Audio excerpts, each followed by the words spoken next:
Hi, welcome back to Joe Blogs. In today's episode, I want to talk to you about the finances of the Russian economy. The war in Ukraine has now been going on for more than 2 years, over 730 days. And let's not forget that this was a war that was meant to only last for 3 or 4 days. That was what was reported to come out of the Kremlin. They thought that it would be a quick and easy victory. But obviously it wasn't, and it's now costing Russia a huge amount of money. But it's also impacting on the whole of the global economy. Everybody is impacted by this war in some shape or form. And in today's video, I want to talk about the assets that were seized very early on in this conflict. If you've been following the channel, you'll know that not long after Russia invaded Ukraine, the West decided to seize all of Russia's overseas assets. So this was basically all of the cash that Russia had built up with overseas banks. So money that was being held on behalf of the Russian state in America, Canada, Australia, Europe, and virtually every country in the world. And that total amounted to around $300 billion. And those funds have been frozen for the last 2 years. But there is a difference between freezing funds and confiscating them. Freezing them just basically means that Russia can't access them. Confiscating them would mean that all of the countries in the West would be able to take that money, hand it over to Ukraine, and allow them to use it to help in the defence against Russia in the war. But it's not as easy as it sounds, because there is a huge legal implication around trying to confiscate those assets. And the situation that we have right now is that there are growing calls from the USA and the UK in particular to confiscate those assets. However, the European Union seems to be a lot more cautious. They are worried about the legal implications. So in today's video, we'll have a look at the assets that have been frozen by the European Union and the West. We'll look at how much they are and where they're actually located. We'll then talk about the difference between freezing those assets and confiscating them and what the legal ramifications of that are. We'll then talk about what's being called a windfall tax by the European Union. They've just changed their laws to enable them to take some of the money out of those frozen assets. So we'll talk about exactly what's been approved. We'll then talk about what the USA and the UK want to do, what they want in terms of confiscating those assets and what that money would be used for. We'll then go on to talk about what Russia is saying about all of this, because they've come out and made some very aggressive threats, not surprisingly, about what will happen if the West does decide to confiscate those assets. And finally today, I'll wrap up with my summary as to what I think is likely to happen with these assets over the course of the next 3 to 6 months, whether or not I believe they will be confiscated or if they will remain frozen for the foreseeable future. But before we get started on all of that, once again, I'd like to say thank you so much to everybody that's supporting the channel. If you bought me a coffee or sent me a YouTube super thanks or signed up as a patron or a member, thank you so much. You're really helping to support the channel and keep me posting more videos. When Russia decided to invade Ukraine, it had lots of assets overseas. And the reason that it had those assets is because it was doing trade with lots of different countries. So basically, Russia opened bank accounts all around the world, and as that trade was being done, the money was paid into those bank accounts in all of those different countries. And as a result of that, it was holding lots of its assets in bank accounts all across the globe. And it was estimated that around $200 billion worth of cash was being held by the European Union. Around $70 billion was held in the US as a result of trade that Russia was still doing with the US at that point. Banks in the United Kingdom were holding around $37 billion worth of cash as a result of the trade that was being done. In Japan, they were holding $36 billion. In Canada, it was $19 billion. And in Australia, it was around $6 billion. So in total, around $370 billion was held in overseas bank accounts at the time that the invasion started. Now, Russia started moving money out of those accounts as the war started. And by the time that the West decided that they were going to freeze the assets, there were around $285 billion in cash sitting in all of those accounts. And that money has been frozen ever since that point. That means that Russia no longer has access to it. It can't move any of that cash. So therefore it lost access to all of that overseas currency. And that's one of the problems that Russia has faced over the last 2 years, is that they were trying to get everybody to deal in rubles, because obviously they had lots of rubles and nobody else wanted them because nobody was dealing with Russia anymore. And unfortunately, from Russia's point of view, as you'll be aware if you follow the channel, both China and India, who are now its two biggest trading partners, have refused to deal in rubles. China will only deal in Chinese yuan, and India initially wanted to deal in Indian rupees, but Russia said no to that, and so now it's dealing in a mixture of Chinese yuan and United Arab Emirates dirhams. So Russia is stuck with a whole lot of rubles, and it's lost access to all of that overseas currency. And what I wanted to talk about right now is the difference between seizing those assets and actually being able to use the cash. Because what's happened right now is that all of that cash is frozen. So it's locked up in bank accounts that Russia can't access, but neither can anybody else. Because the legal framework around the ownership of property says that whoever put the money into those bank accounts owns it and is the only person or institution that can get access to it, unless there is some legal reason that says that somebody else can take the money away. Now, the usual circumstances when the bank can hand over cash to a government organisation rather than the owner of that account is when there's some sort of problem, either money laundering or fraud or some of the proof that shows that that money has been gained by illicit purposes. So it's illegal and therefore can be handed over to the local authorities. But in these circumstances, it is quite complicated because although people may not agree with what's happening in Ukraine, the fact that Russia has invaded the country, in terms of a bank being able to hand that money over to, say, the UK government or the European Union, it needs to see documentation that proves that that money does not belong to the Russian state and therefore can be handed over to the local authorities. And unfortunately, from the European Union and the UK and everybody else's perspective, that money is actually owned by Russia. Although the war in Ukraine is not something that anybody is supporting, it doesn't justify taking cash out of Russian bank accounts unless some law is passed that gives those banks the ability to release that capital. Now, in terms of the sanctions that have been applied against Russia, obviously we've seen a whole host of them being introduced, around 13 different rounds so far. And those sanctions are quite specific in terms of what they say. So usually they will identify an individual or a company that's involved in something to do with the war in Ukraine. So a good example is an oligarch who's been linked to providing funds that are being used to supply weapons into Ukraine. And so the assets of that oligarch can be frozen in the same way as these Russian accounts have been frozen. But in order for the state to actually take ownership of that cash, it needs to prove that something illegal has happened, that that person has gained that money through illicit purposes, and then it can apply to the courts to take ownership of the cash and release it to itself. But in these circumstances, when we're talking about Russian cash that's owned by the Russian state, it needs to be proved that the war in Ukraine is illegal and therefore the government can take all of the cash sitting in that bank account.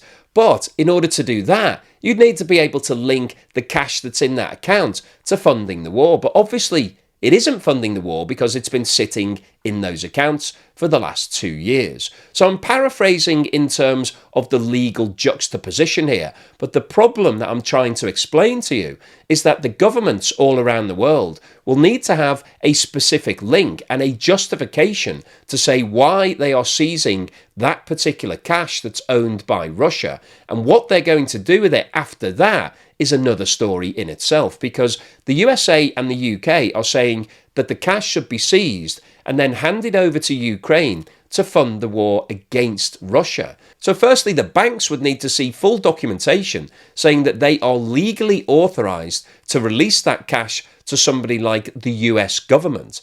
And then the US government would also need documentation to prove why it's going to hand that money over to Ukraine, what the legal justification is once it's got that cash to be able to give it to Ukraine, who can then go and buy weapons with it. Or, alternatively, the US government could buy the weapons and send them directly to Ukraine. But in terms of the legal justification, there would need to be a watertight deal put in place that makes sure that nobody in that chain is liable for being sued by the Russian state. Because we'll come on to talk about that later. Russia is jumping up and down about this potential and saying that if it does happen, they are going to take serious legal action in the international courts. So there's clearly a big difference between freezing the assets and confiscating them. It's a very tricky legal minefield.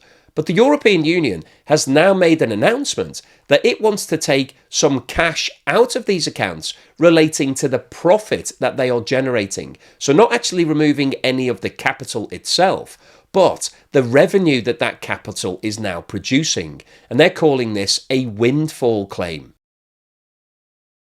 The European Union has adopted a law to set aside windfall profits made on frozen Russian central bank assets in a first concrete step towards the bloc's aim of using the money to finance the reconstruction of Ukraine. The law, passed on the 12th of February 2024, means that all institutions that are holding frozen Russian assets must now account for them separately, and any profit that is made on those assets will now be handed over to the European Union and can be used to help Ukraine. So this is really the first step for the European Union moving towards using these assets that are frozen by Russia. Admittedly, it is only the revenue that they're generating. So what they don't want is all of these institutions actually making a healthy profit, because if you're sitting on $5 or $6 billion worth of Russian assets, obviously as a bank, you can put that to use. You can put it on overnight deposit, or you could lend it to somebody else, make some money on it, and that profit is what the European Union is targeting. So essentially what the European Union is saying is that any assets that institutions are sitting on must be regarded as non-profit making. Any profits that do relate to those assets have to be handed over to the European Union and are therefore eligible for helping Ukraine. And it's estimated that they could be making around $4 billion worth of profit on all of those assets. Now, in terms of what the European Union is intending to do with this money, let's hear from the President of the European Commission, Ursula von der Leyen. It is time to start a conversation about using the windfall profits of frozen Russian assets to jointly purchase military equipment for Ukraine. There could be no stronger symbol and no greater use for that money than to make Ukraine and all of Europe a safer place to live. Ultimately, this is about Europe taking responsibility for its own security. We do not have the control of elections or decisions in other parts of the world. We simply do not have the time to skirt around the issue. With or without the support of our partners, we cannot let Russia win. And the cost of insecurity, the cost of a Russian victory, is far greater than any saving we could make now. And this is why it is time for Europe to step up. So it's obviously an interesting development that the European Union is now happy to use the revenue that those assets are generating. But that isn't going far enough from the USA and the UK's point of view. They actually want to seize the assets and confiscate them and use that money to fund what's happening in Ukraine. So let's hear what the United States Secretary to the Treasury, Janet Yellen, has to say on the matter. Our coalition, representing more than half of the global economy, took action to immobilize $285 billion in Russian sovereign assets, and jointly affirmed this money will remain frozen until Russia pays for the immense damage it's caused. My European colleagues have now taken an important first step to harness windfall proceeds from Russian sovereign actions. That's an action I fully endorse. I also believe it's necessary and urgent for our coalition to find a way to unlock the value of these immobilized assets to support Ukraine's continued resistance and long-term reconstruction. While we should act together and in a considered way, I believe there is a strong international law, economic, and moral case for moving forward. This would be a decisive response to Russia's unprecedented threat to global stability. And it would make clear that Russia cannot win by prolonging the war and would incentivize it to come to the table to negotiate a just peace with Ukraine. So Janet Yellen is basically suggesting that those assets should be confiscated in order to bring Russia around the table, because the loss of $300 billion worth of overseas assets would be extremely painful from Russia's point of view. At the moment, those assets are just frozen, so technically Russia will get them back at some point in the future when everything calms down. So I'm sure President Putin is thinking that when the war ends and settlements are agreed, that there will be a period of cooling off and then he can get all of that cash back. However, Janet Yellen is saying the threat of taking that off the table and saying that it will be seized and used against Russia potentially could accelerate the end of the war and bring Russia to the negotiating table. Now, whether or not that happens remains to be seen. And it's interesting that the UK Prime Minister Rishi Sunak has also come out and said that he believes that the assets should now be confiscated. Now, obviously, as we talked about earlier in the video, the legal ramifications of that are obviously quite complicated. But there is now a growing consensus that something needs to happen with these assets. But if it does, what will Russia do in response? Not surprisingly, Russia has taken an aggressive position in terms of the possibility of losing up to $300 billion of overseas cash. And it was recently reported by Russia's state RIA news agency that it had calculated that the West itself now risks losing assets and investments worth around $288 billion if the confiscated Russian assets are confiscated and used against Russia. The news agency cited data which it said showed that direct investment by the European Union, the G7 nations, Australia and Switzerland in the Russian economy at the end of 2022 totaled $288 billion. It said European Union nations held $223 billion of the assets, of which $98 billion was formerly held by Cyprus, $50 billion by the Netherlands and $17 billion by Germany. It said the top 5 European investors in the Russian economy also included France, with assets and investments worth $17 billion, and Italy with $13 billion. Among the G7 countries, it named Britain as one of the largest investors, citing data at the end of 2021 which showed British assets in Russia were worth around $19 billion. It also said the United States had around $10 billion worth of Russian assets at the end of 2022, Japan around $5 billion, and Canada just under $3 billion. Switzerland and Norway, which RIA said usually signed up to anti-Russian measures, had $29 billion and $139 million respectively at the end of 2022, whilst Australia had $683 million invested. Now, just to be clear here, we're not talking about companies investing into Russia. If you follow the channel, you'll know that we've talked a lot about multinational companies who invested tens of billions of dollars into Russia over the last 20 or 30 years, creating factories and businesses and joint ventures.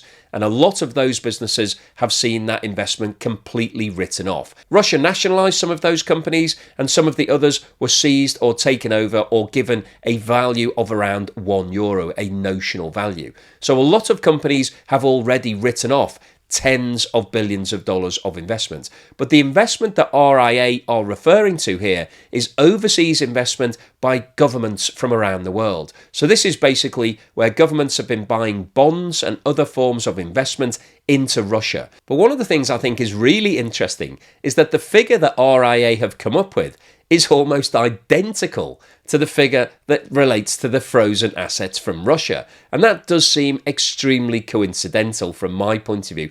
Now, in terms of what Russia is going to do, apart from seizing all of the overseas investments, they have made some very strong cases about taking this matter to the high courts. Kremlin spokesman Dmitry Peskov confirmed that the Russian Federation will challenge any decisions that are taken about the assets and will forcibly protect the interests of the Russian nation and any assets that it deems to be illegally seized. He went on to say that encroachment of someone else's property undermines all the foundations of the economic system. This will entail very serious judicial and legal costs for those who make such decisions, he said. We are convinced that decision makers also understand the inevitability of these consequences, and we are watching very closely. And it's now been reported that Russia is devising a legal challenge to snarl any efforts by the USA or Europe to confiscate the assets. Their view is that the West stands little chance in court and has no legitimate grounds for seizure based on legislation adopted after the money was frozen. Officials involved in the discussions are confident that pursuing the case in courts would prevent any transfer of the funds to Ukraine, even if Russia is ultimately unable to wrest control of the money. In the absence of clear international legislation, any attempts to take over the holdings will rely on domestic laws of states that have imposed sanctions on Russia. As a result, Russia should be able to challenge decisions on its immobilized reserves, leading to litigation that could last for decades with unclear prospects. As a result, Russia expects the money to remain blocked until relations with Russia stabilise or a common solution emerges. Possible avenues for Russia include the International Court of Justice in The Hague, or the US District Court for the Southern District of New York, and the European Union's Court of Justice in Luxembourg. So what's the summary and conclusion today? Well, I wanted to post this video because I think the outcome of the frozen assets is a really interesting debate. Almost immediately following the start of the war, the West came together and decided that it was going to take control of all of the cash that Russia had in overseas bank accounts. And as we've talked about, that sum equates to more than $285 billion. That is an enormous amount of money. And I think early on in the campaign, a lot of people were expecting that money to be used for good purposes. However, as we've talked about in today's video, it's not quite as simple as that. It's not quite the same as when you find a criminal and then you seize their bank accounts and then take that money from them because they've got it through illicit purposes. What we're talking about here is money that's owned by the Russian state. And whether or not you agree with what's happening in Ukraine, that money is owned by Russia. And the situation is not as simple as saying, well, let's just take the money out of the account and hand it over to Ukraine. Because that money is sitting in bank accounts, and those banks are legal entities. And in order for them to release the funds, they will need to see crystal clear legal documentation that says that whoever's asking for the money to be transferred to them has the legal right for that to be done. And obviously they are not the owner of that cash. The cash is owned by the Russian government. And so laws will need to be passed in every single one of the countries that we're talking about that permits that money to be taken out of the account and handed over to the local government. But what happens to it after that will also require watertight documentation. You can't then say, let's do whatever we want with it. You'll need to then get legal documentation that proves that that government or whatever body is holding the cash is legally entitled to use that money either to send it to Ukraine or to buy weapons. So there's a lot of legal work that needs to be done before this can happen. And from Russia's point of view, as we've just talked about, they're not very happy about this. They don't want that money to be taken and used against them. And the Russian central bank has obviously taken legal advice on this matter.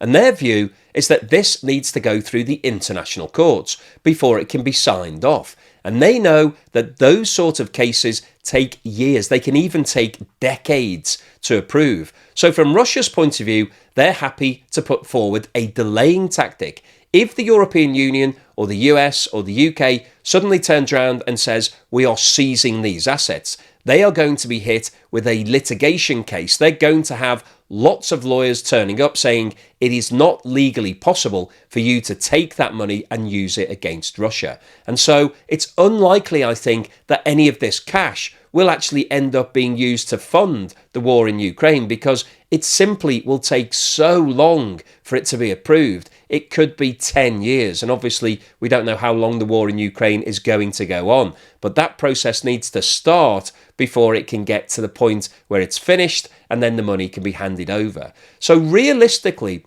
I don't think the West, the US, the UK, anybody here is likely to be able to get their hands on that cash. From an economic point of view, obviously it would make sense, because the amount of damage that's being done in Ukraine is absolutely huge. It was recently estimated by the World Bank that it will cost more than $400 billion to rebuild all of the damage. So obviously Ukraine needs somebody to provide that cash, and we've got $300 billion sitting in frozen Russian bank accounts. So when you take a big picture point of view, you may think, well, it's fairly obvious. We just take the money off Russia, give it to Ukraine, and everybody's happy. But from a legal point of view, it isn't as simple as that. It's simply not going to be possible for all of the countries to be able to do it. Now, as we heard from Janet Yellen, what she wants to do is basically force Russia around the table. So use this as leverage. Say, we don't care about the legal position. You can go to the international courts. We're going to do it anyway. We're going to take that money